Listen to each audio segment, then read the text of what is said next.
హైదరాబాద్లో పత్తాలేని నీళ్ల ట్యాంకర్లు. ఏం చెప్పిండు రేవంత్ రెడ్డి? ఏం చెప్పిండే?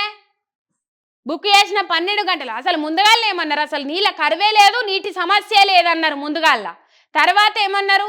బుక్ చేసిన 12 గంటల లోపే ట్యాంకర్లు వస్తున్నాయి, 12 గంటల లోపే నీళ్ళు వస్తున్నాయి అని చెప్పిండ్రు. 3 రోజులు గడిచినా కూడా, బుక్ చేసినాక 3 రోజులు గడిచినాక కూడా మరి ఇప్పుడు నీళ్ళ సమస్య లేదన్నోళ్ళు వీళ్ళకు ట్యాంకర్ బుక్ చేసుకోవాల్సిన అవసరం ఏమున్నది?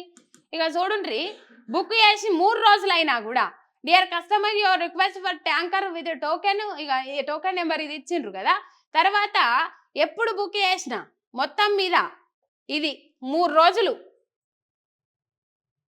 ఇక్కడ డేట్తో సహా మీకు కనబడుతున్న చూడుండ్రి.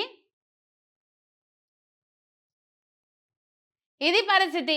ఇంకా వాటర్ రాలేదు, ఏం రాలేదు. బుక్ చేసినాక 12 రోజులల్లే పనిది, 12 గంటలలోనే ట్యాంకర్ వస్తుందని చెప్పేసి మాట్లాడిరు.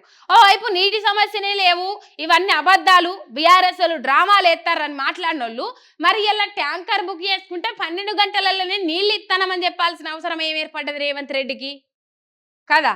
అంటే ఇక్కడ వాళ్ళు ఒప్పుకుంటారు కదా, నీళ్ళ కరువు ఉన్నది, తాగునీటి సమస్య ఉన్నది, ట్యాంకర్లు బుక్ చేస్తే 12 గంటల లోపు పంపిస్తానమని చెప్పేసి ఏది అడగనబడుతుంది? 3 రోజులు అయినట, 3 రోజులు ఆనే సావన్నా తాగునీళ్ళ కోసం వాళ్ళు.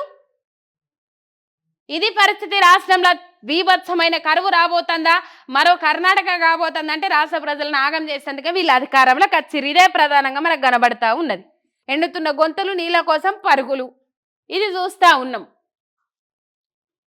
మొత్తం మీద తాగునీటి సాగునీటి సమస్యలు ఏర్పడ్డాయి. రాష్ట్రంలో ఘోరమైన పరిస్థితులు, బీభత్సకరమైన పరిస్థితులు కనబడతా ఉన్నాయి.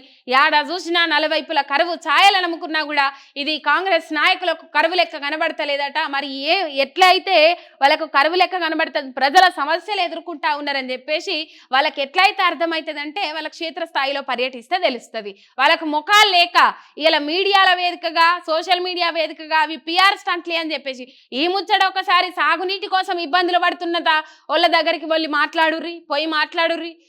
గుక్కడి తాగునీళ్ళ కోసం 7 చెట్ల దగ్గరికి పోయి మాట్లాడుర్రి. మీరు చెప్పేది నిజమే అని మేము ఒప్పుకుంటాం. కరువు లేదంటారు కదా, మీరు వాళ్ళ దగ్గరికి పోయి మాట్లాడుర్రి, కరువు లేదని మేము నమ్ముతాం.